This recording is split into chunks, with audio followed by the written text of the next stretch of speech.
Growing the Future podcast is brought to you by Aberhart Ag Solutions.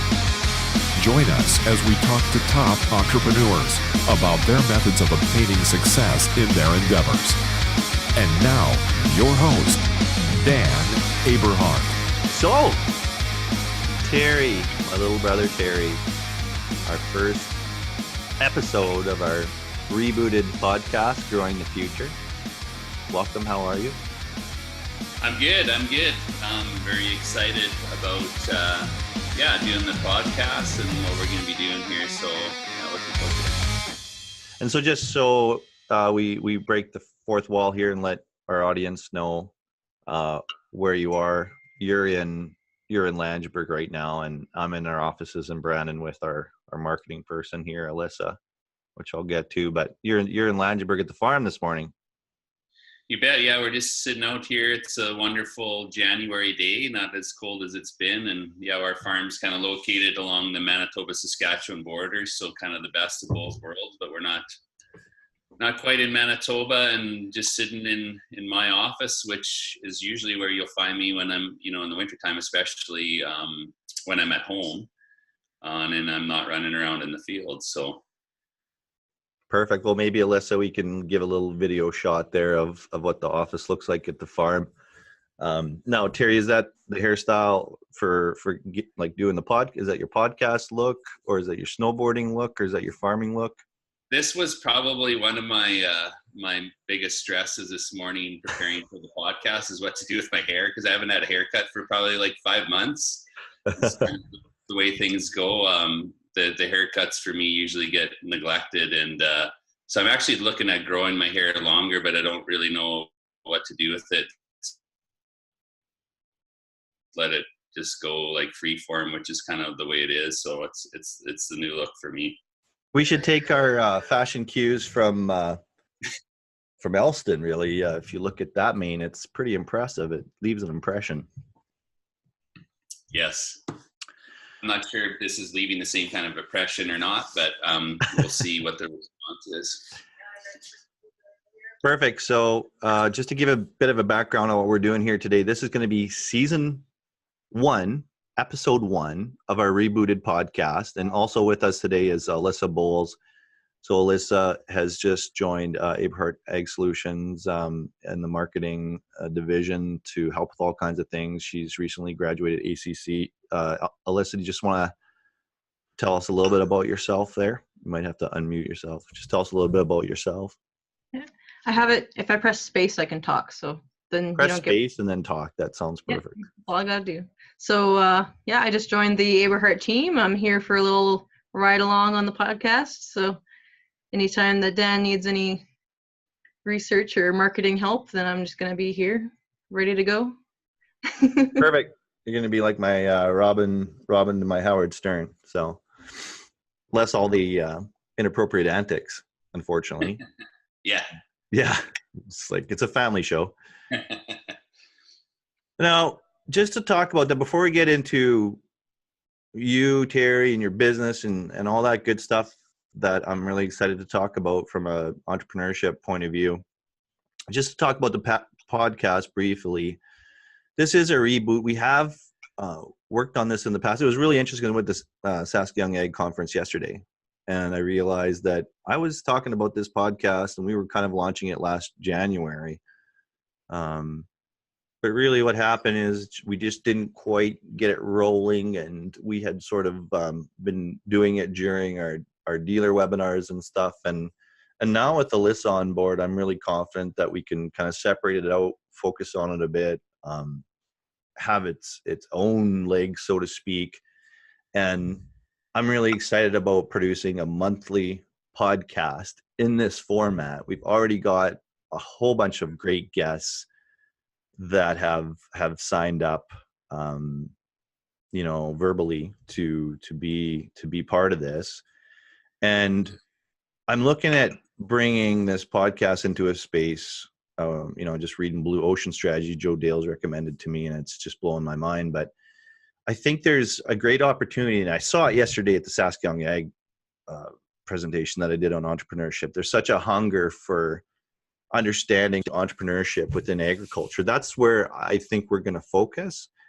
And I'm really excited that we have the production chops to do this now and have conversations. And for me, the original impetus for the podcast was just the opportunity to talk with people, more people, and some of the people are already in our network, have great conversations that we're already having. I don't know how many times I thought, man, if we could just, share some of this really interesting conversation with the world, it would be very interesting. And the opportunity to talk to people in our network, we have such a fantastic network, and the opportunity to meet new people and expand our network and hear what they're doing in agriculture, to me is super exciting. And where it goes from there, I don't know.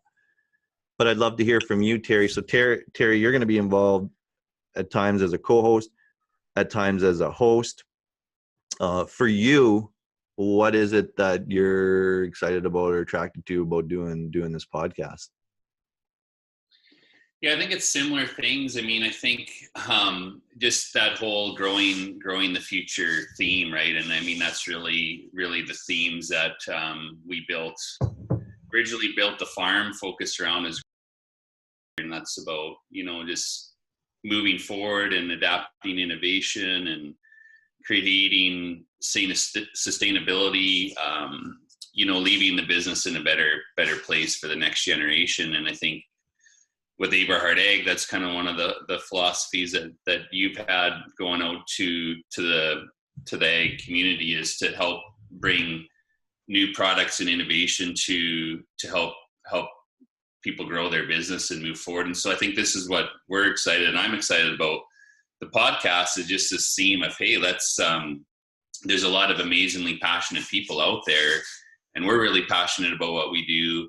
Let's share that story. Let's share ideas and look at how we can all move forward together, in an abundance mindset kind of thing. And so I'm really excited about it. There's some amazing people in agriculture and out there doing entrepreneurial stuff, and this is something that I think we want to continue to celebrate in a way that we can share that with the world. So that's what we're here to do, and looking forward to the road ahead. Yeah, for me, yesterday, sharing a lot of the concepts that we've learned and some of the training that we're taking, largely strategic coach, for example, and then thinking about all the help that we've been getting from different people that are far up and beyond and above us in terms of wisdom, experience, and success, and having gone through the ups and downs of building companies. Hopefully we can give back and provide some actionable stuff that people can do, because I think through the stuff that we've done, I think we've cultivated a mindset that's kind of unique in agriculture, and I think people will be interested and they'll want some of it, or maybe they won't. But we're going to put it out there for free, and hopefully you'll offer value to people, and we'll have lots of people that want to join the conversation. And I'm just interested in talking to a lot of these people, and if other people get value back from it, that's great. So when we look at this area of our business, Terry, I know that sometimes you and I struggle with this. There's this whole area of this, spending time going to conferences, the networking, the time away from the business. I know that we're finding value in it, but sometimes it's a gray area. You yourself, you farm, you have a 15,000 acre farm. You have a successful agronomy business that's scaled. You spend quite a bit of time away from the farm. And a lot of people are always commenting, oh, where did you just get back from? Or where are you going? Because, if you just watch social media, it's like you're constantly in the air going somewhere. Yeah. But you've made it a priority, and you've got the understanding of your team to be away, sometimes even in the busy season. How have you cultivated that within your business to be able to get away from your business for things like strategic coach or going to precision ag conferences? Doing the front stage stuff, which is probably hard to measure in terms of ROI and tangibility, and yet we know there's the value is almost priceless in the connections we made. So how are you able to get away from the farm and do that? What value have you seen going to these conferences and networking and cultivating these relationships? And how do you justify going to something like strategic coach when everybody's at home combining and you're just looking at it on your phone from Toronto?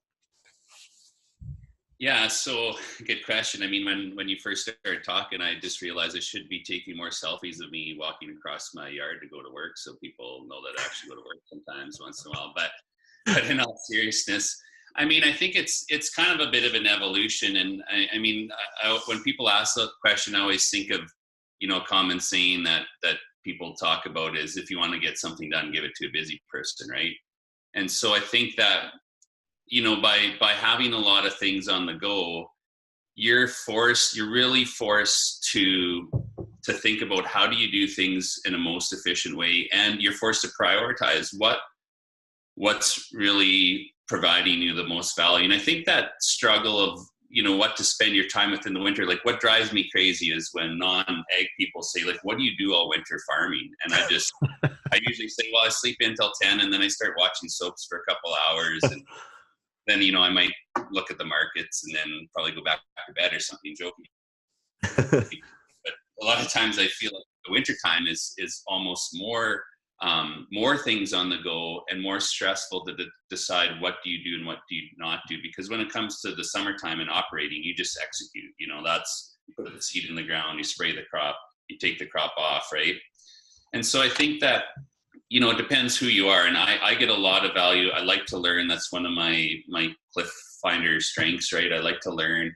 I love to network. And so I feel there's a huge amount of value in going to those things. And it's always a struggle to schedule them in. But when you do, you find a lot of value and it energizes you. And I think a lot of what we've been able to do and what we've been able to accomplish is because of going out and networking and finding opportunities and being inspired.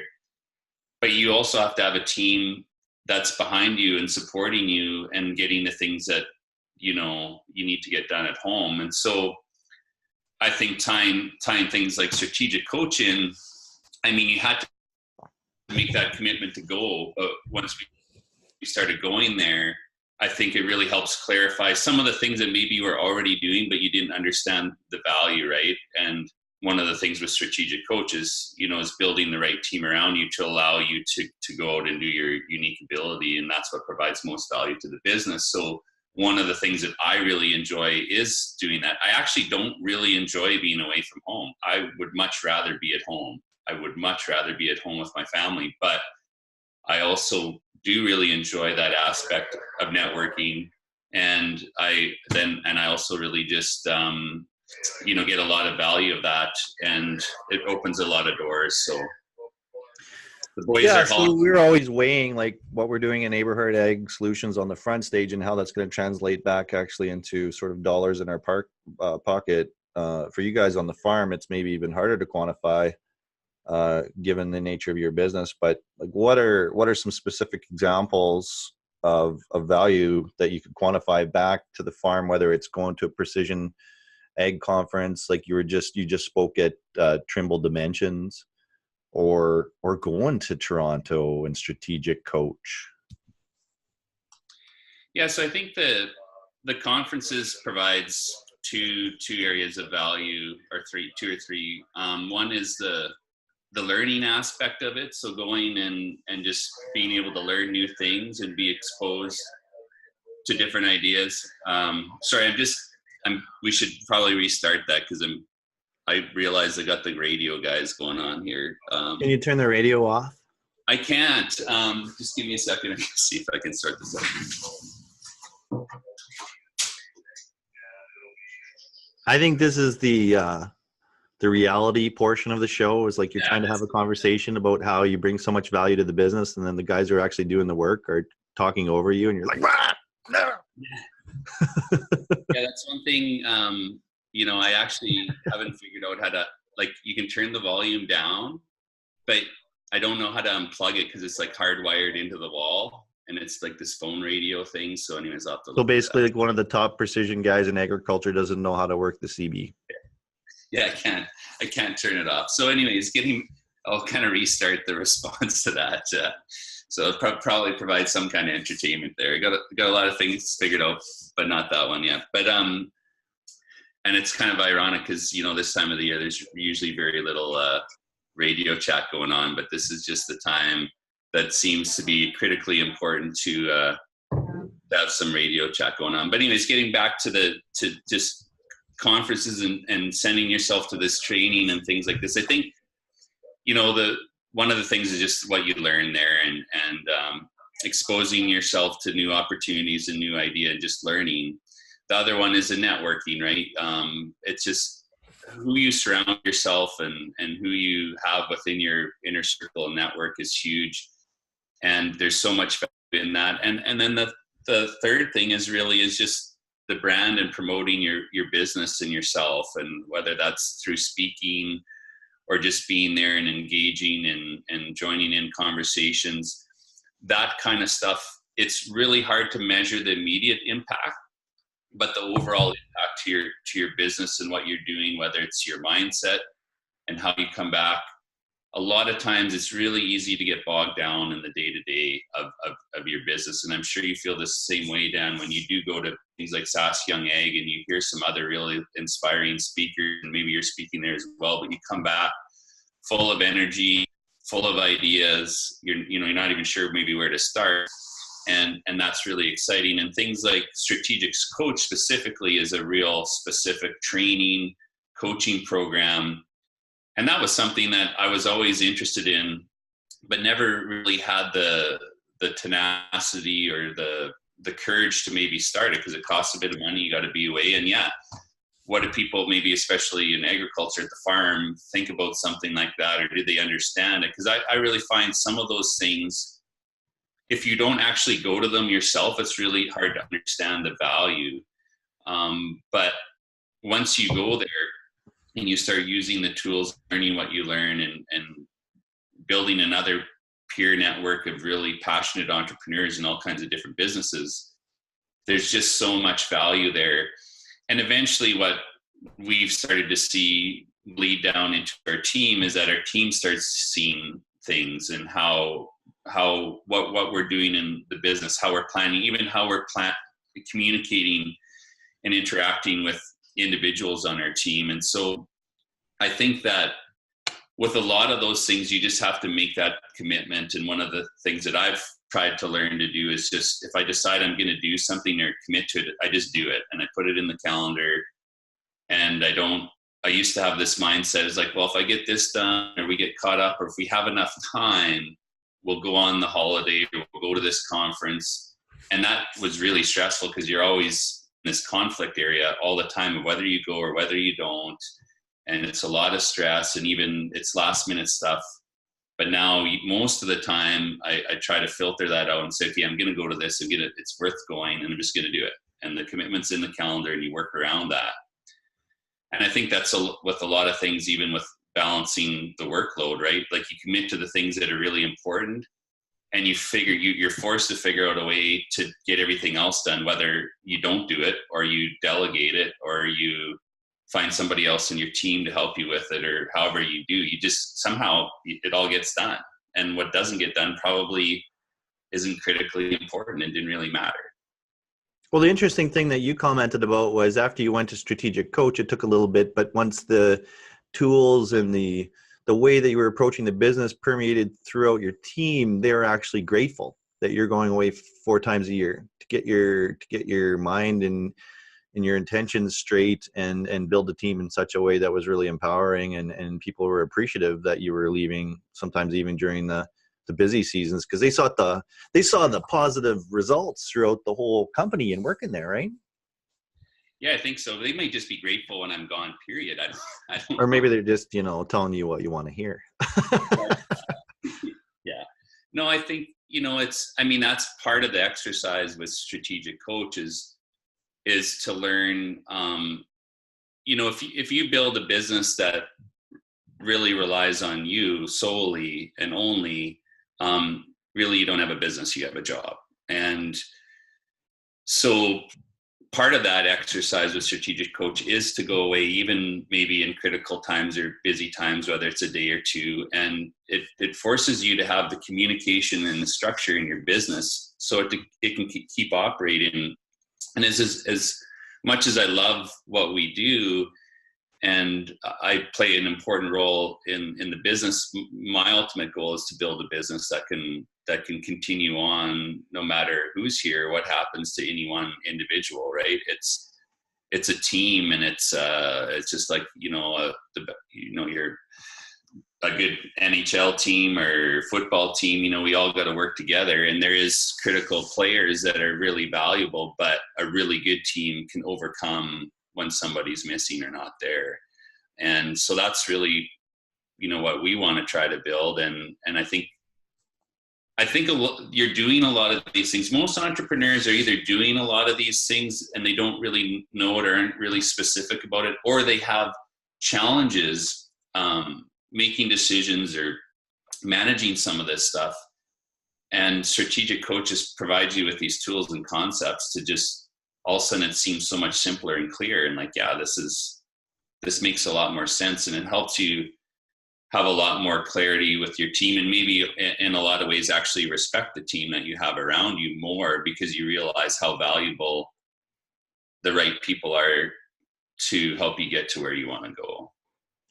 Well, it's really interesting when you start developing that mindset, because it's kind of like going to the gym and getting healthy and feeling good every day. You simply want that for everybody in your life. You want them to kind of have that clarity and that joy and that experience. And it's hard not to share it. I get talking with producers or, people we're doing business with, and, you hear some of their challenges where they're overwhelmed, they're burnt out. They got challenges with their team. They end up spending a good portion of their day doing things that they don't enjoy and they're not good at. And they can't stop to get outside the matrix to learn how to manage that reality, because they're stuck in that reality. And, so we're encouraging lots of people in our network to try and cultivate that mindset. And I know this kind of sounds like a commercial for a strategic coach. Maybe we'll get a call from Dan Sullivan. He'll be our first revenue stream. But hey, we're going to be talking about these concepts all throughout the podcast. That's what it's about. Again, yesterday at Saskatchewan Young, it was so fun to just blast them with all this stuff about entrepreneurship. And it just seemed like, I was really curious, like, have we been cultivating this mindset on our own for so long, like in this space outside of agriculture, that we're going to come in from outer space talking about this stuff? But there's no doubt in my mind, people that are growing their business, and I mean, if you're not growing your business, I guess to me it's growth or death, but people that are growing their business are just absolutely hungry for this stuff. And I'm really looking forward to discussing it with all kinds of guests. So going a little bit further into a particular area, I think people are really interested in about you. One of the most common questions I get about you is beyond like, oh, like what's going on the farm? I'm like, I have no idea. Other than what I see on social media, sometimes we don't talk about like, what percent seeded you are or whatever. But probably the most common question that I get from people about you is like, how do you do it all? So if you look at what you're doing, you got this large, family farm, you've got this agronomy business, you are gone a lot to these trainings and conventions, and now you just doubled your family. You guys got 6 kids. So how do you manage your time off and the team and the business? Yeah. So that's an interesting question, and I get that a fair bit too. And I'd like to say it's just because I'm really amazing at doing a lot of. Well, that's what I was leading you. I was teeing you up to just say, Dan, but the I'm reality just an amazing human being. Yeah. I just, I'm great at multitasking. The reality is, multitasking is probably a really terrible thing, but I think that, there really is, I've, thinking about this a bit more, it's really because I've had some amazing people supporting me. And first of all, the first one would be my wife. I mean, she is amazing. She handles all the chaos of everything that goes on every day in our lives. And it's, not always very chaotic, but yeah, it's a business, it's a farm. There's lots of things going on, and there's lots of things with family. And my wife, she's she can just handle change, and she can, when things really hit the fan, she just digs in and does it. She tenders seed to me at the middle of the night when we're seeding 24 hours and nobody else will. And so first and foremost, it's really about having the right people around you, and have to give a lot of credit, because I don't think there's very many females in this world that would want to put up with me personally, and also just be okay. And I ask Lichelle all the time about, hey, I'm thinking about going down to Arizona to do this, or thinking about going away to do that. And especially now we got like 6 kids, and she's like, yeah, if you want to go. I'm like, well, who's gonna? She's like, I'll figure it out. And so that's a big thing. And the second one is my father, Harvey. I mean, with the farm, he's been an amazing partner and an amazing support. And I think that's the most important thing, is that he might grumble and complain a bit about, why are you going to strategic coach or whatever, but at the end of the day, underlying, he's always supports everything that I've ever done. And he, that's a huge thing, is having that support. And actually going through strategic coach helped me realize, and some of the stuff that we've been using in our businesses like EOS, right, really made me realize Harvey was my integrator. Like, he was the guy that helped filter out all the crazy stuff that I wanted to do and help keep me grounded and guided. And so those are 2 big things. And yeah, I think it just, I don't know, I've always liked to have a lot of things on the go, and found people to make it work. And I don't think my days any crazier than most people's. It's just, what you figure out and how you work at it, right? And that's something I'm trying to work at harder now, to just make sure we have a good balance, especially with a few more kids and wanting to focus more on family and stuff like that too. So Alyssa, would you be interested, if you fell in love with a farmer, would you like to tender seed in the middle of the night? Does that appeal to you on a romantic level? That's the dream. I mean, Yeah. What else would a woman want? I know, like, marrying a rich farmer. So it was really funny. I told this story to Terry last night because we just had to have a laugh, but I'll tell it to Alyssa. Presented at Saskatchewan Ag yesterday, and our younger sister came. Jen's 5 years younger than me, and 3 years younger than Terry, and she's in Saskatoon as a physiotherapist. And so anyways, it was really hilarious because got her to just kind of stand up and introduced her and started talking about, hey, sometimes me and Jen talk about our love lives a little bit here and there. And then I said, I gave her the advice a while ago to marry a rich farmer. And I said, actually, there's someone here today that, he's a farmer. He's very entrepreneurial. He's on the board at Saskatchewan Ag. I'm, kind of met him a few times. I see him on social media. He's got a nice, kind, gentle face. Reminds me of Grandpa Wilson sometimes. And he builds shops. Of course, it was Alex Carey. So I said, I need some audience participation on this. But my question is, Alex Carey, will you take my sister on a date? And he was just like, just a gentleman. He just stood up. He's like, yes, I will. And so, anyways, it was a fun little play, a fun little thing to punk Jen. And I asked Alex if I could punk him on it. But anyways, it meant a lot to have Jen there, and it was a fun thing. And I think it went over pretty well. And, I said if they do end up having offspring, they should name their firstborn Daniel. Or I guess Danielle for the female version. But that was a lot of fun. But no, that's the most common question I get about you, Terry, is how you manage all that stuff and do all that stuff. But really, to me, you're either in the quagmire of being self-employed, where you're doing everything yourself and you're basically like operating in all these quadrants that you're not that good at, versus building a self-managing team, which is our goal. And when you get people like Alyssa coming on, I've done 80% of our video editing and stuff like that to date, and a bunch of marketing stuff and outsourced. But now we got Alyssa in the office. I talked to her this morning. We got events coming up. She's already ahead of me. She's already dreaming and scheming of how to do what we're doing better. And she's taking so much time and energy off my plate. I'm kind of jealous because I love the video editing, but, and we just continue to increase our capabilities by getting the right people on the team. And so for you, Terry, within your team, what's your unique ability that you're trying to operate in as much as possible that provides the most value? I mean, the quote I had yesterday at the presentation was, delegate everything except genius. What's your genius?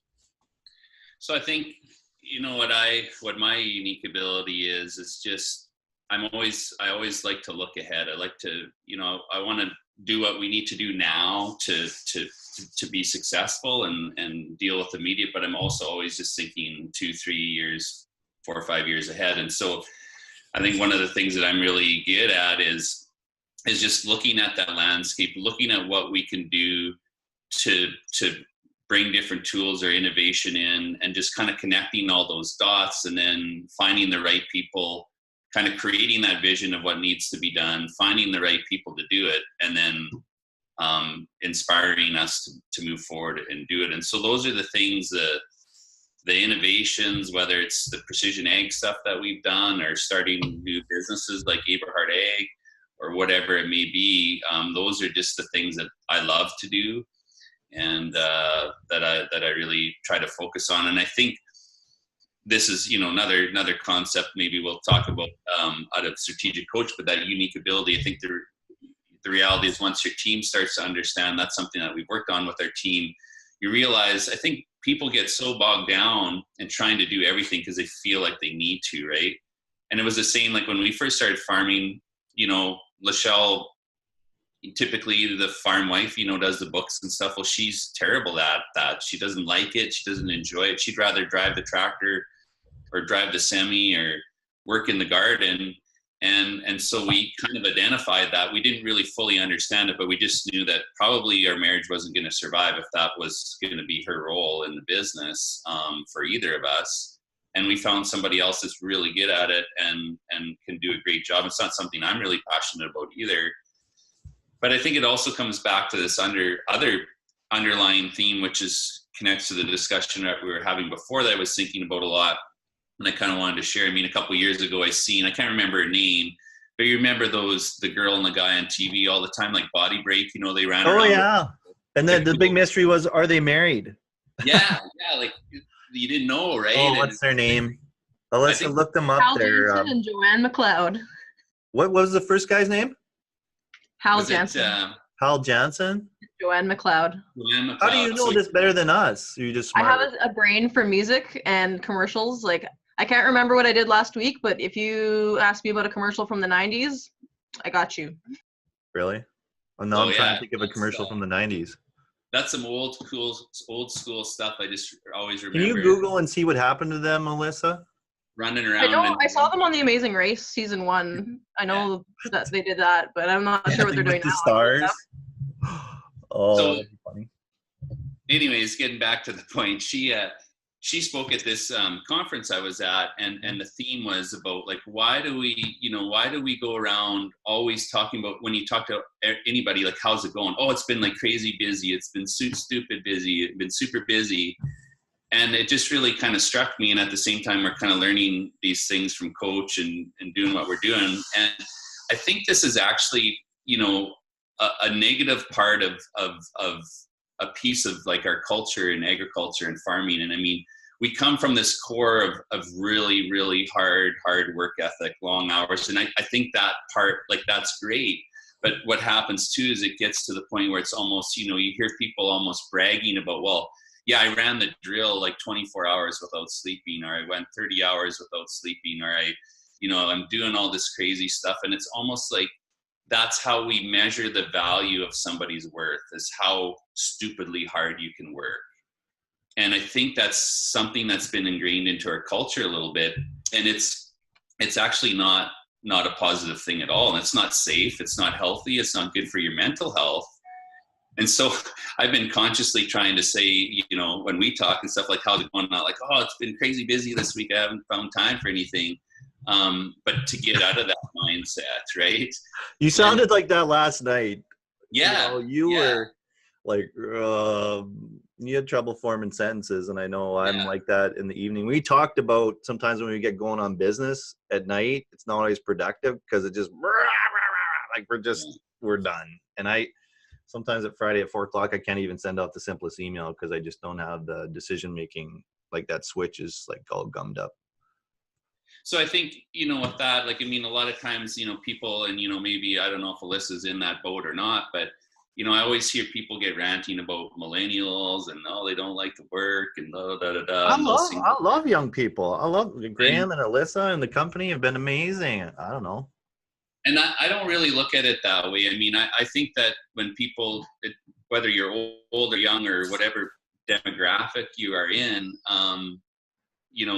are work extremely hard and passionately if it's something that they believe in. And one thing that I think I see, maybe the younger generation sees how hard, and we've seen that too a little bit, even with my dad. My dad worked incredibly hard. I have utmost admiration for him, but he also did miss out on a lot of stuff. And, when we were kids and growing up, and so when our girls have like a dance recital and stuff, and I got to shut down the drill to go see it, those are things that I really struggle with. Oh man, should I be doing this? And then I kind of come back to, well, when I'm dead, will anybody remember that Saturday that I ran the drill for another 3 hours? Or maybe, my girls might remember that I showed up at their dance recital, right? So I think that that's something that we need to be more aware of in ag, and one of the people that I really admire and really respect as entrepreneurs, as business people, and we all know many people like that who have all these things going on, but every time you talk to them, they just seem like super cool, and they're always spending time with family and going on holidays, and they got so many crazy things on the go, but they're not stressed, they're not running around like chickens, and they got it figured out, and they got a balance. And I think that's something that we want to focus on more and figure out how to get there. And that's really, what we're all trying to do as entrepreneurs, right, is to achieve the goals that we want to have, but also balance that with family and your personal life, and not be this crazy idiot running around 24 hours a day,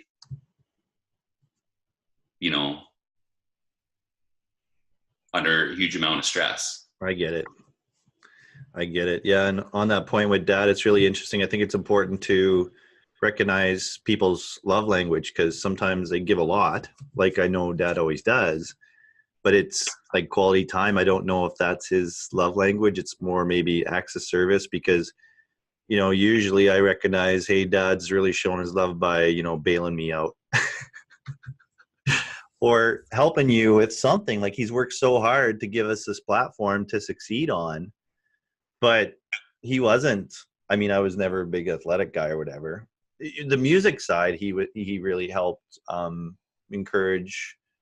Dad was always mad that I wouldn't play guitar at the campfire or whatever, right? And now I'm like dancing on boardroom tables and videos that get 20,000 views. I hope he's proud, because it's all his money and time he spent taking us to Yorkton. But I think that's important to recognize. And I was going to make another point there, or ask you about something. So kind of got me thinking as you're talking, how do you take care of yourself personally? I think you got some interesting things on the go you should share. Because I got this text from Mom, and she's like, did you read this book about this like survivalist guy that like puts himself in the snowbank or whatever? And I'm like, what? Like, Terry's all doing this like cold weather thing or cold shower thing, and I'm trying. But so was it when you came back from Thailand, I think, that you had one of those bigger breakthroughs? And again, back to the theme of taking time off and expanding your mind. You come back, you take cold showers, you're doing yoga, you're reading books about how important sleep is. And that was a big theme at the conference last couple of days there was, when you start getting burnt out, that's when the anxiety shows up. That's when you can't stop the thoughts in your head.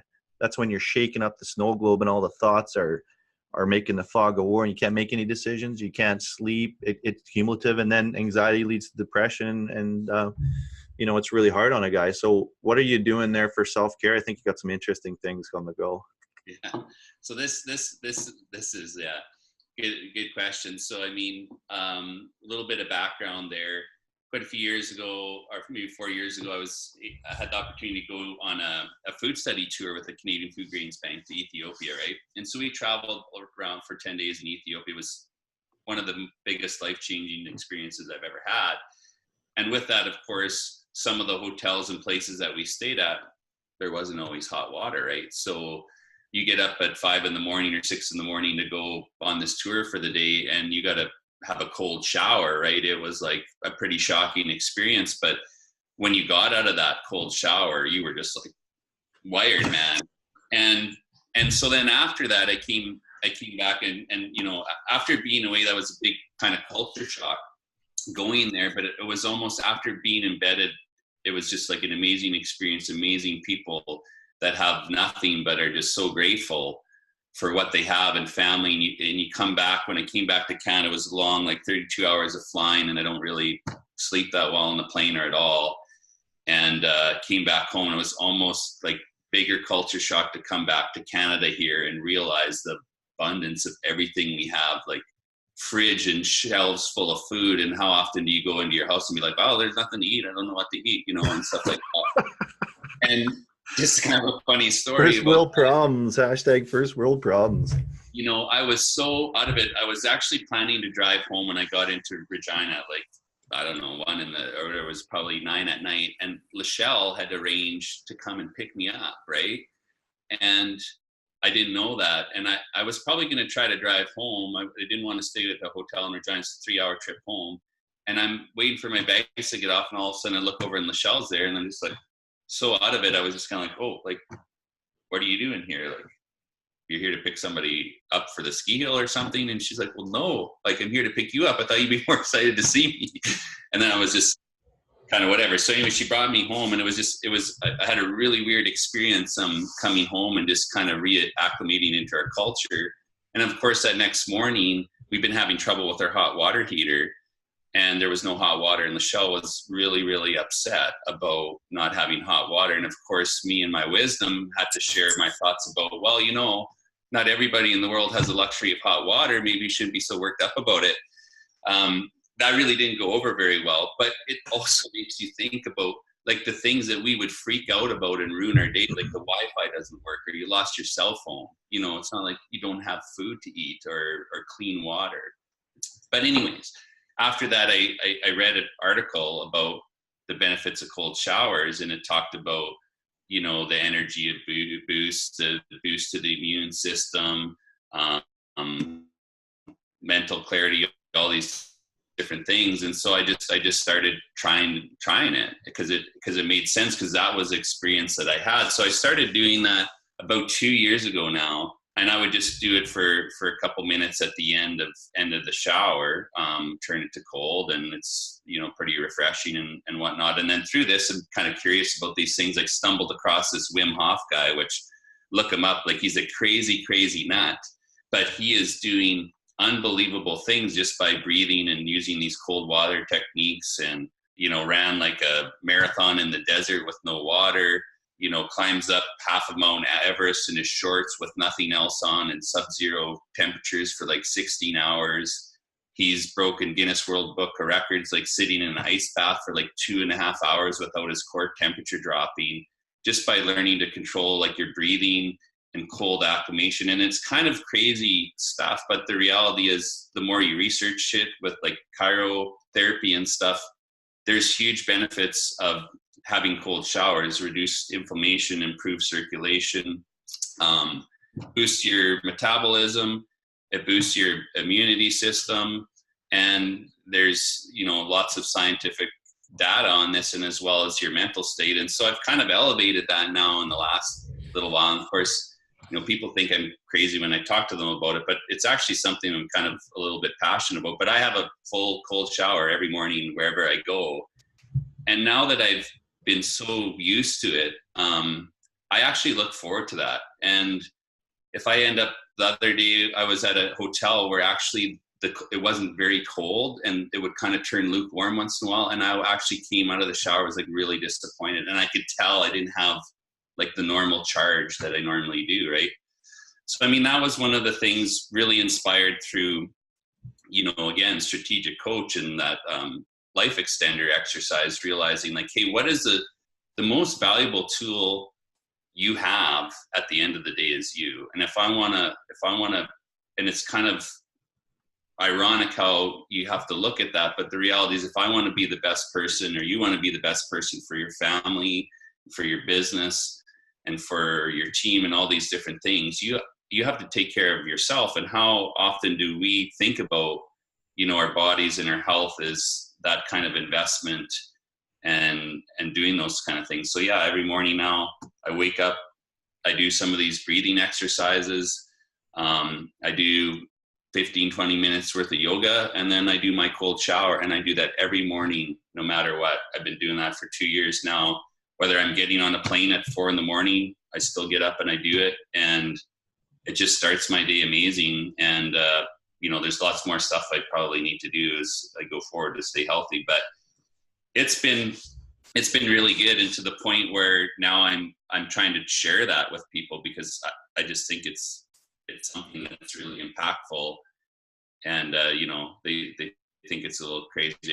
Mom's been trying to have some cold showers, and it's a little bit tough, but it's also like a mental exercise, right? Like you have to have the mental strength to do it, and the reality is it's not that hard, and it's not a big deal once you start doing it. Just getting over that, like, I can actually do this. It's like having that mental strength too, right? So given this is a podcast about success, then maybe can you tell us how the the cold showers have translated into success in terms of your love life, or is that a no-go zone? Yeah, well, I don't know if there's any direct correlations or metrics there that I could measure or share, but I definitely, there's no doubt once you start doing something for a long time, you don't even really realize how you operated before. So like the odd time, maybe I won't have the cold shower till later in the day or something, right?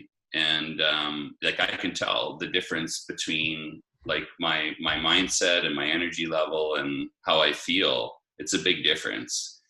So yeah, I don't know if it's necessarily translating to any magical love life measurements, but I think overall it's definitely been something that's really been helpful for me on a day-to-day basis. So, well, it's interesting you mentioned Ethiopia. One of the things that I really picked up that you said when you got back was that they don't have a word for depression.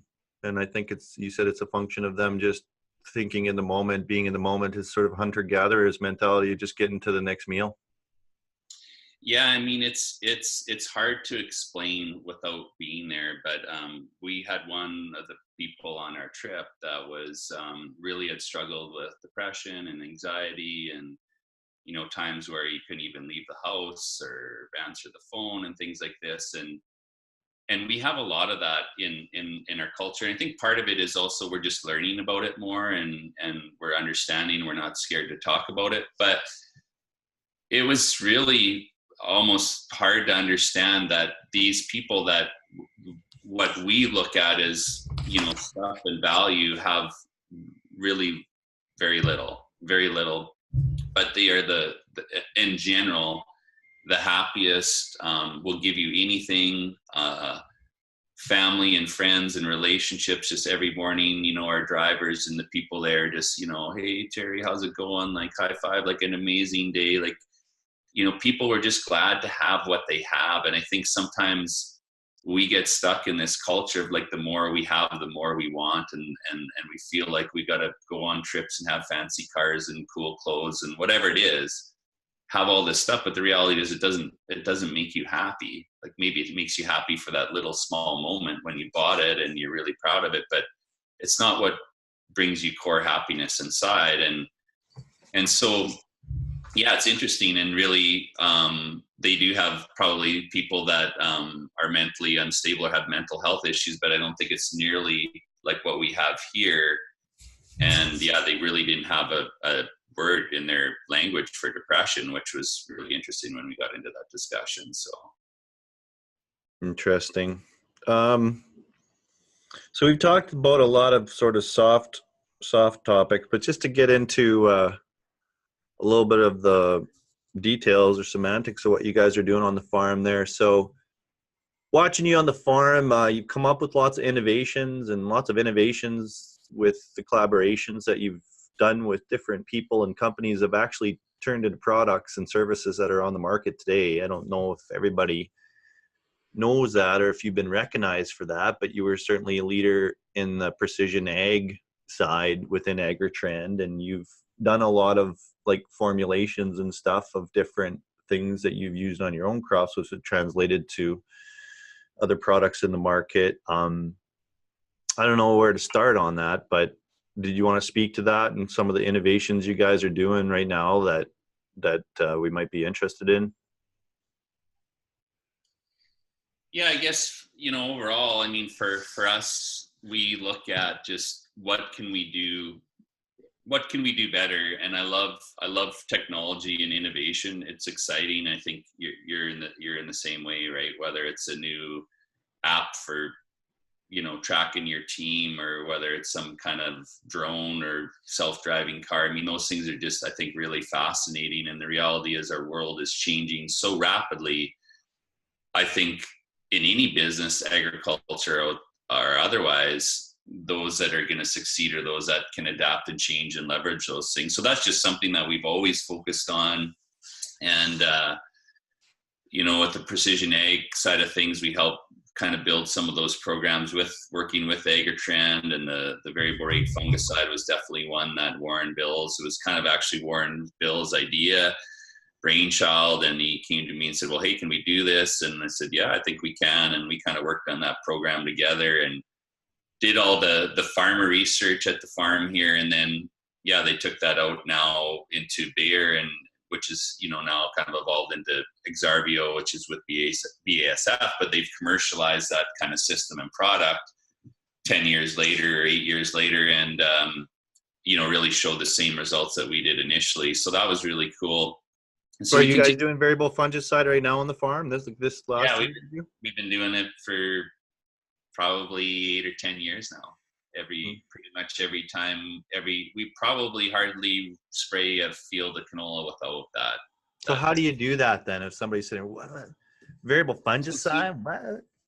Simply, I mean, on canola, sclerotinia really is very highly related to the risk is really highly related to the density of your biomass, right? So there's other factors like weather and rainfall and those kind of things. But simply, we take an NDVI image of the crop, ideally shortly before spray timing, before the crop starts blooming, because the blooms of the flowers can affect the imagery and skew it. So you don't want to have it flowering yet, ideally. But so you take this image and you identify, okay, there's areas of the field that are really low and thin and sparse, and technically less than 35 bushels an acre yield potential or 40 bushel yield potential.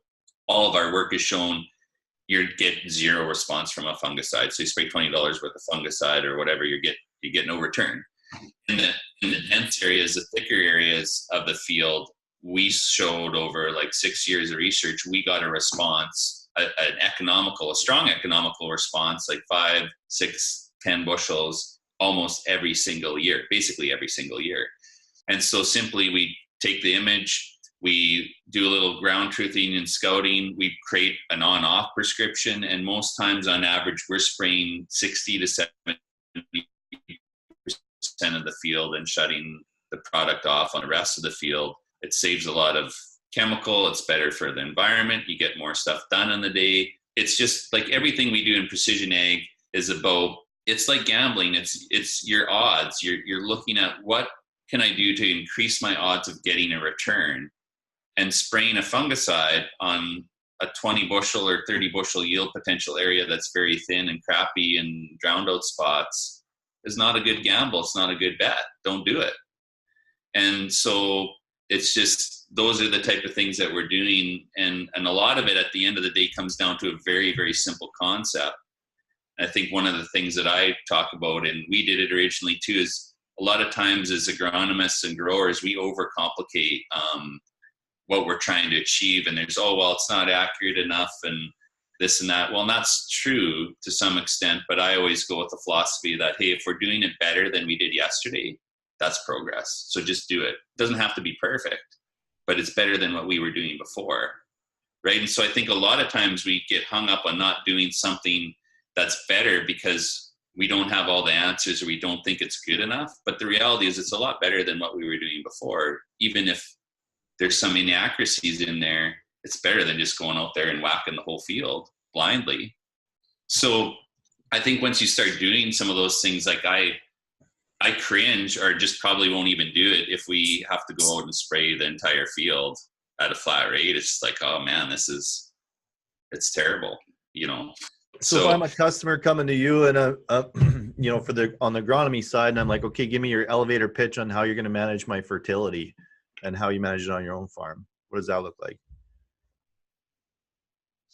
So, I mean, our elevator pitch with how we work with growers is really, we sit down, we identify what the farm's goals are, what they're trying to do, what they're working with. And at the end of the day, we try to figure out, where can we provide you the most value? And in some cases, that's not even precision ag, right? Like, we really believe in that, and we encourage our growers to do that. But at the end of the day, I think one thing that we excel at is, I mean, at the end of the day, we practice what we preach, we put the proof in the pudding. We're doing this stuff on our own farm, and we understand the logistics and the challenges. I mean, there's a lot of things that you can do that would be the perfect thing to do agronomy from an agronomy standpoint or scientific standpoint, but it's not logistically feasible, or it just takes too much time, or it's too cumbersome, or whatever it is. So one thing that I think we do extremely well is we blend that doing the right thing or doing something better with also creating efficiencies at the same time. So ideally, we try to create increased efficiencies while doing it in a better way. And so that's what we focus on. And it's different for every grower. So we're no cookie cutter approach where it's like, okay, we got this program and everybody does it. It's $5 an acre, sign up, right? It's like we try to figure out, what do you need on your farm and where can we provide you the most value? And that's what we're going to do. So some of the things that we're looking at or excited about on the farm right now is with the evolution of bringing BioSul into the farm and spreading elemental sulfur and getting that out of the way. That's a great way to manage your sulfur. I love doing that for all kinds of reasons, agronomically and cost point and efficiency logistics.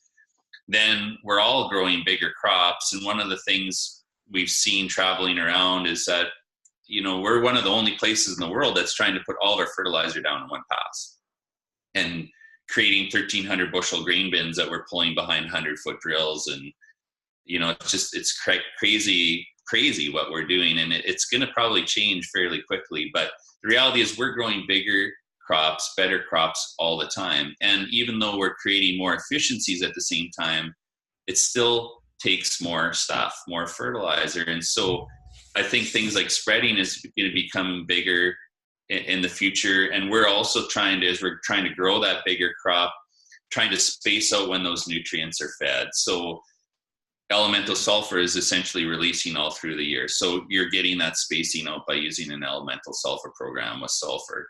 Now with nitrogen and things like that, now we're shifting to putting half of the nitrogen on at seeding time with the drill. And then we're using our spreader with nitrogen stabilizers and top dressing that rest during the year. We can take some risk off the table. We're working with things like the crop intelligence system from soil moisture systems from South Country that Asceline and some of the guys are working on. Great program, great simple app, and a way to translate that information into actionable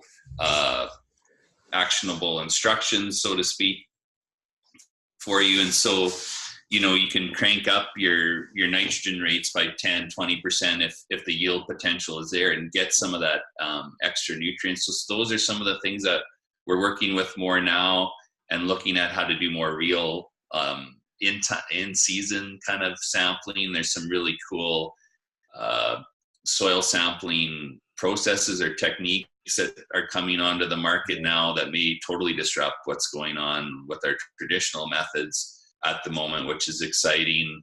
And so really we're just looking at how do we gain more efficiency.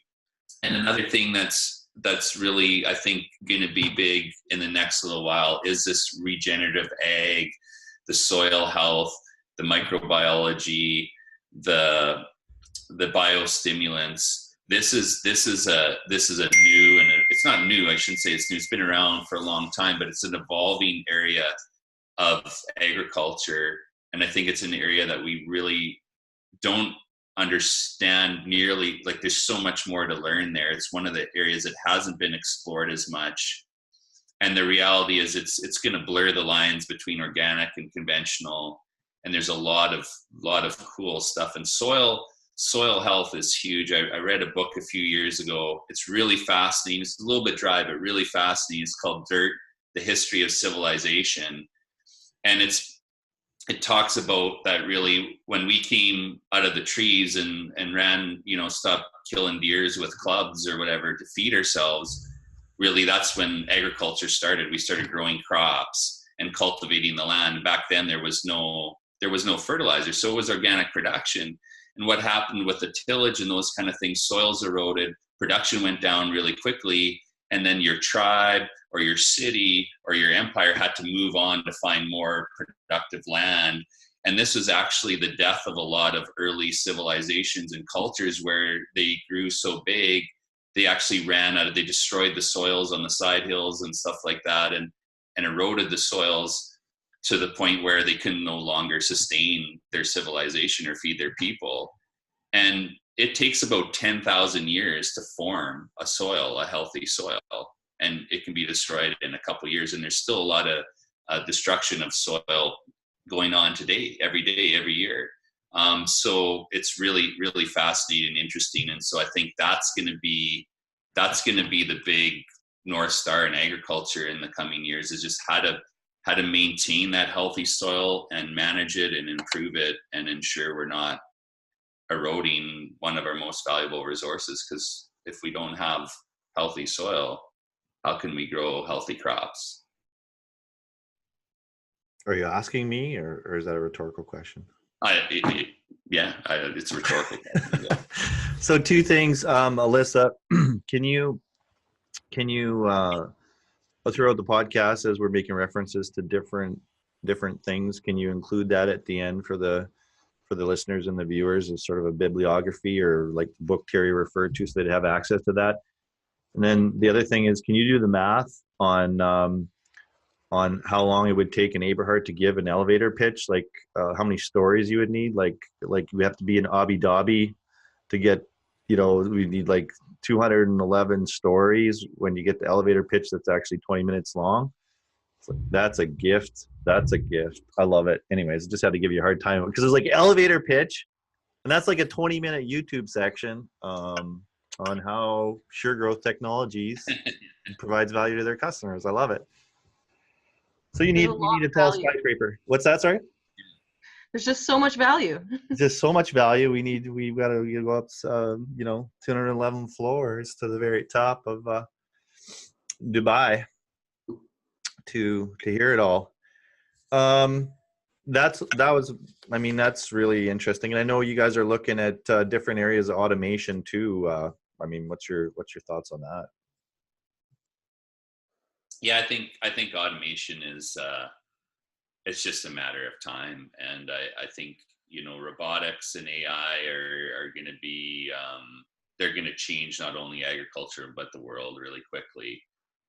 And like most things, I think we're going to underestimate how fast that will happen, and it's ironic because sometimes I always, with our team and our strategy meetings, I talk about like innovation and adapting to change. And I remember 2 years ago, I had this presentation talking about robotics and automation and those kind of things, autonomy, and I said, this is going to come to agriculture, and it's going to come sooner than we think, and it's probably going to come from somebody that we didn't expect, because the John Deere's, the Cases, like they're kind of getting into this, but at the end of the day, their business is selling big iron, and it's a big mind shift. So someone else is going to disrupt this. And then it was like 2 or 3 months later, Dot came out, right? And I was like, yeah, there you go. This is exactly, and a team maybe from a source, people, building air drills to build the first autonomous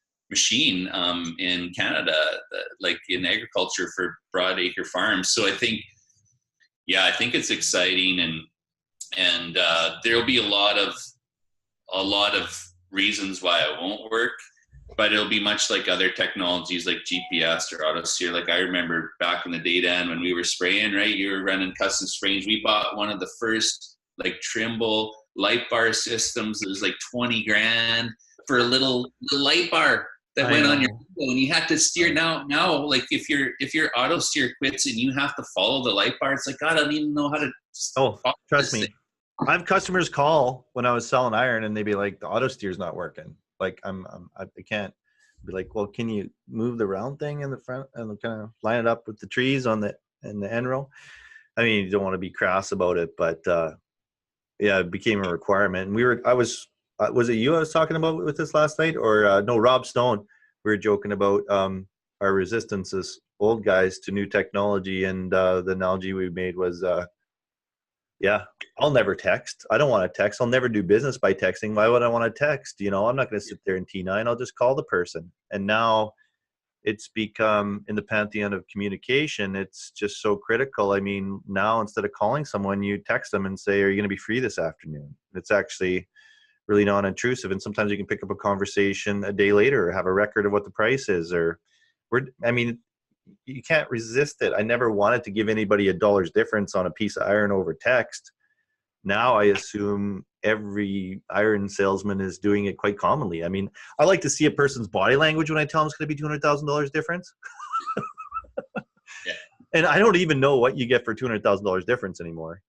God bless the iron industry. But yeah, so when are you going to have a robot on the farm, seeding, spraying? Yeah, I'm not sure. I mean, it'll be soon. I'm not sure if it'll be this year or not. You know, because you got to pay for stuff and those benefits. But You mean it costs money? Yeah. But yeah, I think it's going to happen pretty soon. And there's a lot of, you know, and I think we also are underestimating what small robots can do. I mean, I think there's some really cool technology, and actually, you know, somebody that's a fellow strategic coach member over in the UK, the small robot company. They got a really interesting platform there. But yeah, I mean, when you have these machines that can go along and like torch a weed or just stamp it into the ground without chemical, or take a little shot of chemical directly onto that weed or to that plant, or spray nutrients, and can just be roving around there all day long on their own. I mean, it's just, even with autonomous cars and stuff, I mean, a lot of people are, you know, you hear one car crash and somebody got hurt. Well, how many millions of people are getting hurt every day all over the world with human drivers? And especially now with cell phones and stuff, like distracted driving, like I would trust a robot or a AI driving a car way before a human being. Like, you know, it's going on in all kinds of other industries. So I think it's going to change things, and there's exciting opportunities there that are going to evolve really quickly. Yeah, I think it's going to create a lot of opportunities too in the job space for human beings. I don't think that human beings will be replaced. They'll just be doing higher functioning things. And I think it won't be that long that, you know, wholesale spraying or even application of some nutrients, depending on the agronomic point of view, just wholesale broadcasting it one rate across everything, or spraying or cross with chemical is going to seem barbaric.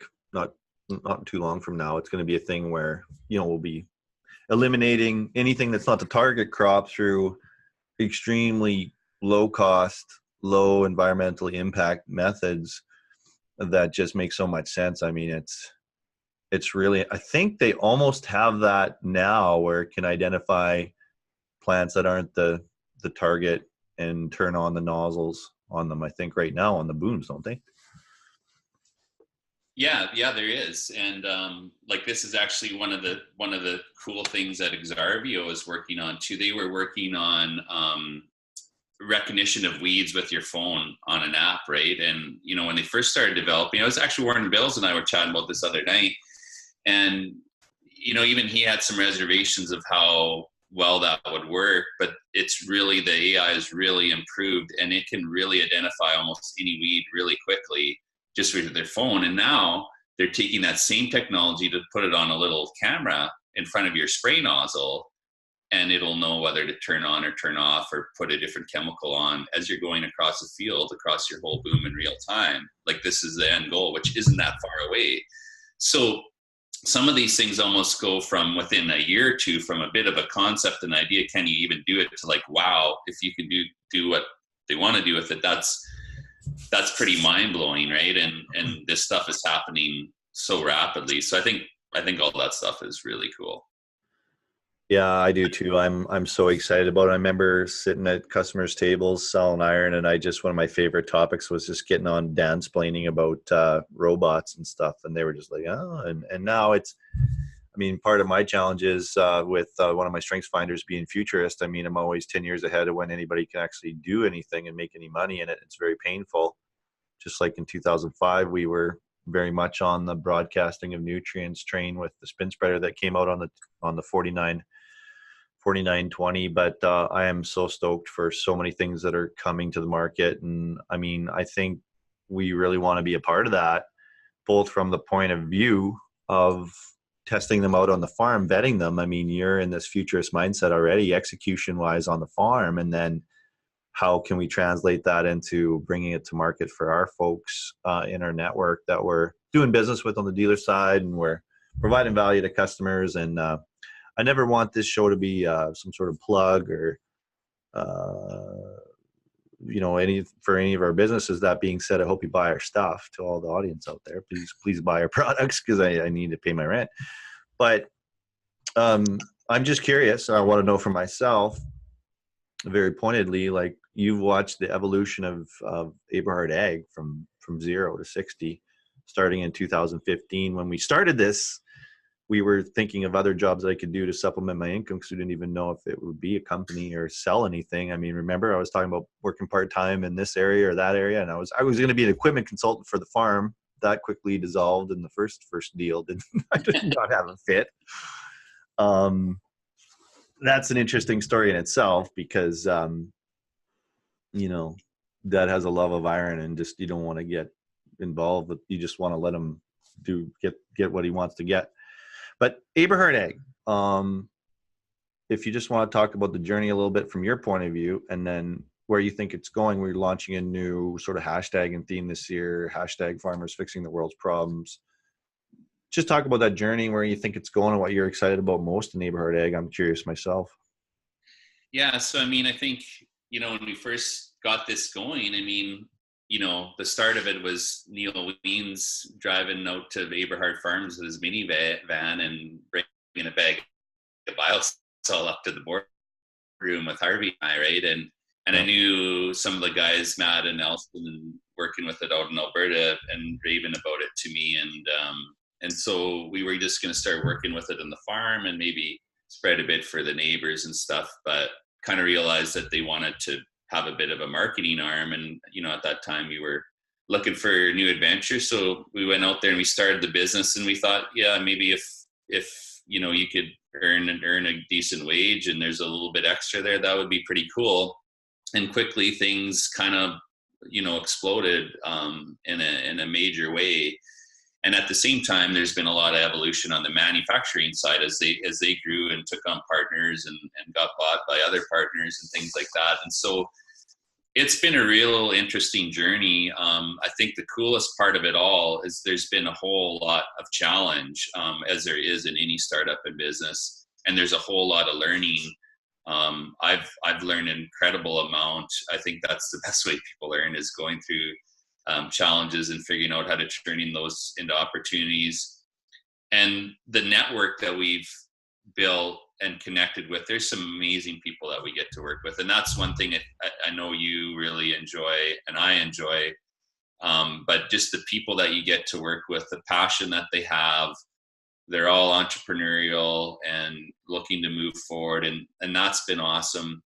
And so it's really kind of evolved so far, from just this idea of something that you could do to have a job to, something that grew really big. And we tried to, grow along with it and handle all the challenges to survive to a point now where, yeah, there's still going to be lots of challenges, but I think we feel really confident about what we're doing. I think where the opportunity is what we did with BioSul and BioCycle, is that here's a very, we get exposed to products and opportunities all the time through the farm and the consulting business, right? And I never was really interested in doing anything, because our consulting business is unbiased and I want to keep it that way. I don't want to sell products we definitely encourage or promote certain things, but we don't get anything from that. So we want to ensure we're doing what's right for our growers.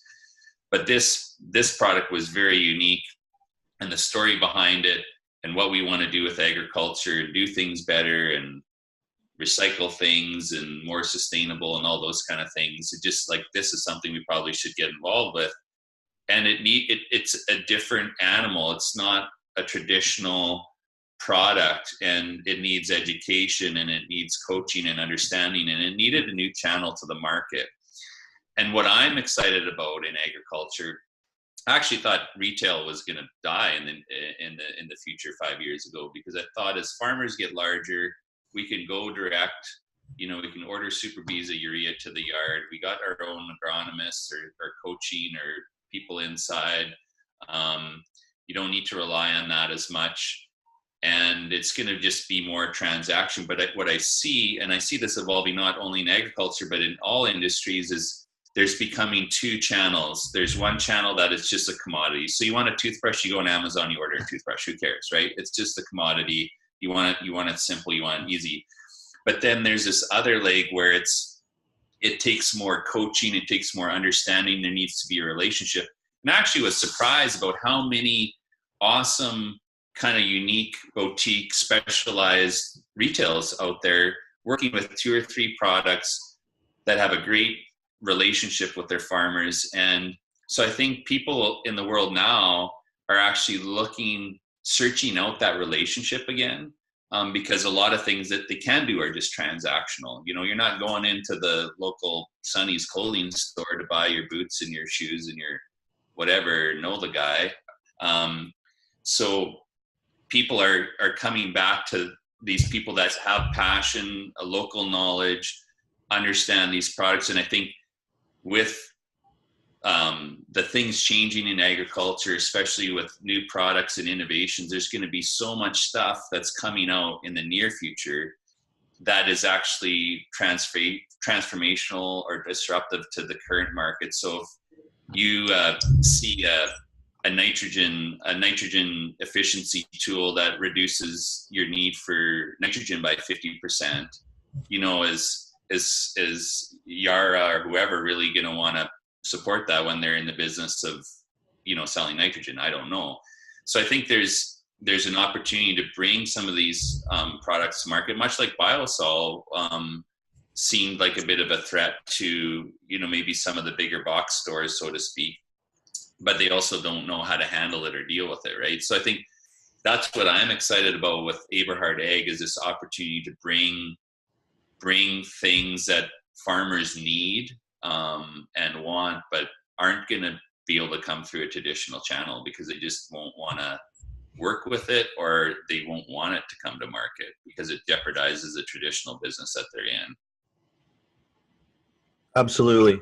Yeah, I'm really excited about all the stuff we could potentially bring to market in the future. And for me, growing up on the farm, I knew pretty early on, maybe, I don't know if I was that self-actualized, it took me a long time, but you know, growing up on the farm, for me, what I saw was you kind of needed to be a jack of all trades at that time. Remember, Dad did everything from building the shop to the shop that I tore down, and I told that story at Saskatchewan Ag, to you know, doing the books, to planting the crops.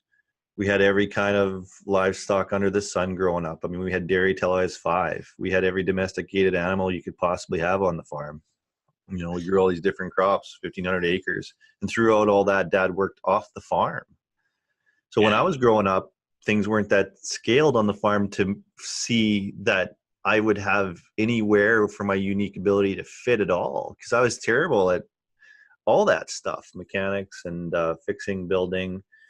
I mean, I've got a great entrepreneurial profile in terms of the Colby and stuff, but as for being a farmer, I would be a disaster. But now the farm's scaled enough, there's maybe different opportunities there, but certainly with Aberhart Ag, it's been my point is, it's been an amazing opportunity for me to live and work in my unique ability in a way I never imagined I could get that far in agriculture. I knew I was damn good at sales, but to find my way into my unique ability so far, loving what I'm doing so much, and having such a great team around me. But the big thing is too, we got to have a family business around this where that opportunity never existed on the farm. I mean, I really don't think it'd be a great fit if I came back to the farm ever. For the record. I'm glad that's coming from you. Yeah, exactly. We don't have to have a board of directors meeting about it. What are you excited about Aberhart Ag Solutions, Alyssa? You've only been here a week, but what are you seeing? What's cool? I'm really excited just to kind of take what you've got your base, you've got your vision, and I'm excited to take that vision and kind of grow with it, right? And find the bridging the gaps between some of the things that, might take a little longer or not quite fully developed, and just helping that grow. I'm really excited to help find solutions, I guess, would be a way to summarize that. Good answer. Isn't it amazing, Terry, when you get the right people on the team, what you can do? Like, isn't it just unbelievable? Yeah, for sure. I mean, I think that's something that is extremely powerful, and it's a lot of fun too. And one thing that I don't know if we've got it all sorted out yet, but I think that's just what everyone needs to focus on more. I mean, that's one thing I identified, like especially talking to farm and ag business, what, if you ask them what their biggest challenge is, usually the number one thing is people, right? And so probably 10 years ago, I started thinking about this a lot and started thinking, well, hey, if I can figure out and learn and coach myself to have the right vision, have the right strategy, to bring it, to get the right people, attract the right people, keep the right people, I'll have a strategic advantage over any other business out there. Right. And that's really what we've been trying to do. And I think we've accomplished some of that. Because, I mean, it doesn't matter what business you're in, you can't grow, you can't move forward without the right people. And at the end of the day, too, I mean, and you're the same way, we want to go to work and enjoy. I want to look forward to going to work and enjoy it, and be able to, not every day is going to be roses, right? There's going to be challenges, but you want to be able to laugh and high five and have a good time. You don't have to be best friends after work necessarily and stuff, but you want to genuinely be able to enjoy what you're doing every day, because if you don't, why are you doing it? So many people go through their entire life just doing what they're doing because they feel like they have to. And that's really a terrible shame in my mind. Because if you can do what you love, it's not work, right? It's fun, it's energizing, and normally you're really good at it. Like Wayne Gretzky probably really liked hockey, he probably just didn't do it for the paycheck, right? So, yeah. On that note, I think that's probably a great place to wrap up the podcast. But before we go, I wanted to tell you, Terry and Alyssa, I didn't get through it all last night, but I started watching this documentary on Netflix called Dealt, and just talking about unique ability and different things like that, and overcoming odds and doing what you love. It is an absolute incredible view on this individual. I think his name is Richard Thompson or something. And this individual is the best card magician in the world by quite a stretch. But he's not really a magician because he's not doing it by illusion. What he does, he's a card mechanic, like a savant. Like he can mix up the deck like 12 times, shuffle it with his hands, and then he can have you grab the deck and put it out and like all the suits match, like stuff that you cannot imagine. But the kicker or the twist to it is that he's blind. Process that. And they say he can do things with cards that nobody else in the world can. He practices cards 16 hours a day. He's got tens of thousands of like card decks in his closet. He just constantly, there's a really funny story in the documentary about how one night, he was actually had some amorous activity going on with his wife, and she's like looked over, and he was actually playing with a deck of cards in the one hand, like practicing, and she's like, what? But it just like the people were telling stories how literally he just always has a a deck of cards in his hand. He refused to sort of acknowledge his blindness as being a handicap. He doesn't like it hearing about it. He doesn't want to be introduced as a blind guy. He wants his skill to exist on his own merit. But the guy it's just absolutely incredible. And it just spoke to it just spoke to so much things about unique ability and overcoming odds. And, you know, the human condition is so beautiful sometimes. It's just incredible. And, anyways, that's kind of my recommendation. But I was really excited to have you on the podcast to talk to you, Terry. I know lots of people are interested in what you're doing, and I always, you know, I'm out and about, and people are like, usually the way people approach me is like, "Are you Terry's brother?" And I'm like, "Yeah, I'm Terry's brother. That's how you need to identify with me." But no, I'm really excited about this podcast. I'm really excited about 2019 in the company and working with you and Dad. Like I say, it's cool, unique opportunity I never would have had before to work with family, build a family business. I consider everybody, our dealers and customers, family too. And looking forward to your creative input on the podcast as we go forward. I'm like, we're going to have some amazing guests and amazing conversations. Just looking forward to that. I mean, that's kind of where I'm at. And yeah, I'm super excited as well. It's been a lot of fun. It's been an awesome journey, and I know the future is bigger and brighter as we go forward. And I'm excited about having, you know, this tool as an opportunity just to be able to share the passion that we have for what we're doing and the people that we're working with. And I think that's important. And you know, this is a great tool and technology to be able to do that with. And yeah, really excited about all the great people we're going to be able to connect with over time here and share their thoughts and ideas. So podcast is a really unique platform. In order to, Aberharts can give our 20-minute elevator speech. I mean, where else can you do that? You bet. It doesn't cost us any extra talking time. So prolific in verbosity as usual, Terry. I always enjoy listening to you. Thanks for everything you've done for helping me in the business. You're kind of the reasons we have a business, you and Dad. Dad, you know, was involved in, you know, my creation and my funding or whatever, and my support. And you're always there for me with support and advice and stuff like that. So yeah, it's all going to be really fun. And thanks, Alyssa, for joining us today and contributing and editing this podcast. And by the time you see it, Alyssa's going to have it all shined up and looking pretty in all kinds of neat ways. So I hope that we provided value to everybody today by our conversation. Looking forward to the guests coming on. And yeah, let's rock and roll in 2019. So thanks, Terry. Thanks, Alyssa. Have a good one. Yeah, you too. You. Yeah, bye for now.